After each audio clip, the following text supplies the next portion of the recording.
Since moving to Cuenca, Ecuador in October of 2022, we've rented in 4 places with what we describe as limited success. So if you're interested in knowing about the pitfalls to avoid and our recommendations for success, please stay tuned. Now, before we start the video, I just want to mention that I had a little mishap back on August 1st. I broke an ankle in multiple places, but I'm on the mend and all is good. So now you know why I haven't posted any YouTube videos. We lived in 4 locations since first moving to Cuenca, Ecuador 3 years ago. We also have many friends who have moved often as well. So we've accumulated the tried and true strategies about renting in Ecuador, which we'd like to share for the benefit of others who may be planning to move to Ecuador. Now, we all have different needs, expectations, preferences, and budgets when it comes to renting. So what we're sharing today is just our observations and based on our criteria. I had a comment recently on one of our videos that we were being ripped off with our expenses here in Ecuador and that it was much cheaper to live in Asia. Evidently, for some, the lowest cost of living prevails over other attributes or considerations. As I responded to this viewer, we live in Ecuador because we want to.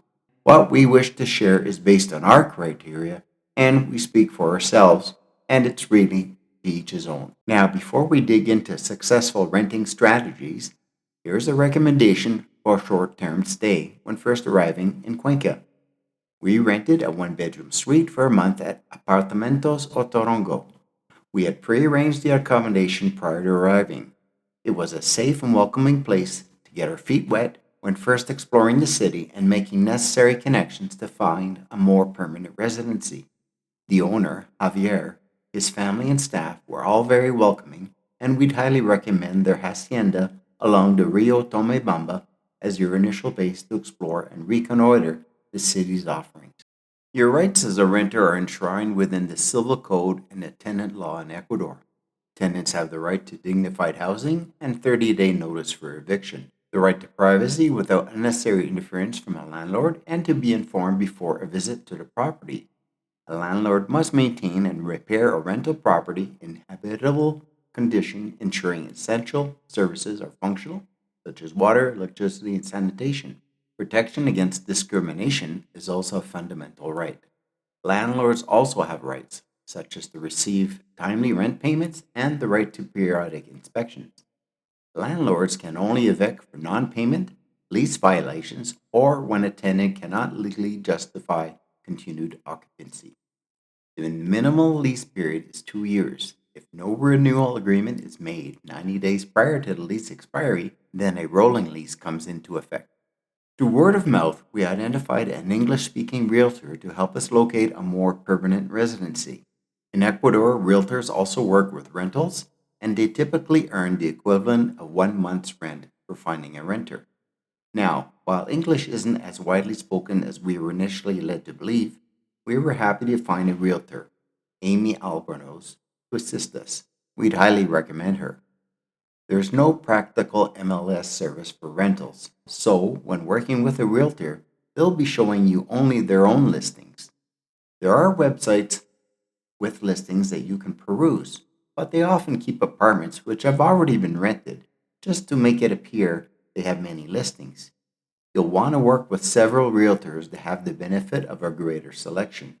Also know that sometimes the photographs in a listing are not representative of the current condition of the apartment, as there may be photos taken when it was in a better condition. We had arrived with 5 suitcases of our life's long belongings, so we were in the market for a fully furnished and equipped apartment. We viewed a 1-bedroom apartment in El Centro, the historical city center of Cuenca, on Calle Larga. This property had been fully renovated into a multi-story, multi-unit condominium complex and was walking distance to just about any service you could want when first arriving in a new city. We are quite happy to have found this place as it ticked off many amenities of what we initially wanted. Now, understand that when we moved into this small bachelor type of suite, it wasn't clean and we had asked to ensure that it would be. Therein lies the first differentiation of what clean means. The walls and ceilings all had black smudges as if someone had either defied gravity and walked in shoes vertically or upside down on the ceilings, or I'd kick the soccer ball, aka a football, onto all the walls and ceilings. Suffice to say, we spent hours washing both walls and ceilings shortly upon moving in. Regretfully, when we moved into our second and third apartments, it was a similar theme whereby we spent weeks cleaning the apartments. In fact, the condominium where we were residing a few weeks ago had to be repainted by the previous tenant who had young children with their art on the walls. Whomever had painted splattered everywhere, including ceramic tile, laminate cabinets, and floors. Additionally, the previous tenant had prepaid a cleaner to come in prior to our taking possession, and when we moved in, there was no evidence that any cleaning had been done. So, renter beware. If you care for cleanliness, you may be wanting. Now, it can be said that Latin Americans enjoy life and a good party. You'll find that in urban areas, fireworks year round and at any hour of the day is common. Early morning fireworks can be heard near churches to ward off evil spirits, as can late night fireworks to celebrate birthdays, anniversaries, saints, and among others. Boom boxes are all too common outside of businesses announcing sales or simply playing the latest hits to attract customers. Car horns are essentially a language unto their own and not necessarily to alert a danger or to express frustration with another motorist. Alerting another driver or pedestrian is common practice, so you're going to hear lots of horns in urban areas. Home and business alarms are heard daily, and regretfully, home and business alarms are not tied to any monitoring service, so they continue to sound until somebody finally shows up to shut them off. Know that barking dogs, crowing chickens, and quacking ducks are also commonplace throughout Latin America, and yes, even as I'm recording this video, somebody in the neighborhood is grinding metal and the propane truck is going around playing its tune to alert consumers.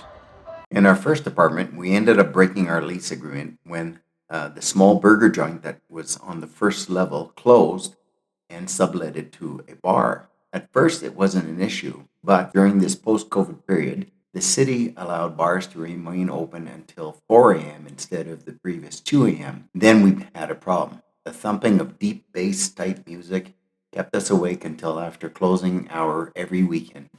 Turns out that the sublet wasn't within the condominium rules, and only when we complained to the owner did the board converge a meeting to do something about it. We ended up losing a portion of our security deposit as a penalty for breaking the lease. In our previous condominium, we had a large school next to the complex, and not only could summons bells be heard, but we also had whistles for football and other outdoor activities. Also know that Cuenca's regional airport is located within the city and that one of its flight paths circles then tracks through the middle of the city. Flights operate from 6:15 a.m. to 10 p.m. So if you don't care to read the engine oil reminder sticker on an airplane engine as it flies overhead, then you'd best choose wisely where you rent. At the moment, we're residing in a house and we have a city football and basketball pitch where youth play till past midnight. So, just know that noise can be a considerable factor in where you choose to live in Ecuador. While urban areas can be noisy, so too can rural areas, and often for the same noises. Note that just about all windows are single pane, so they don't offer the noise canceling of double pane or triple pane windows found in North America. So that's part one of our two-part series on the pitfalls of renting in Ecuador. Be sure to like and subscribe to our channel if you haven't already, and stay tuned for the second part to learn more. Until next time, hasta luego.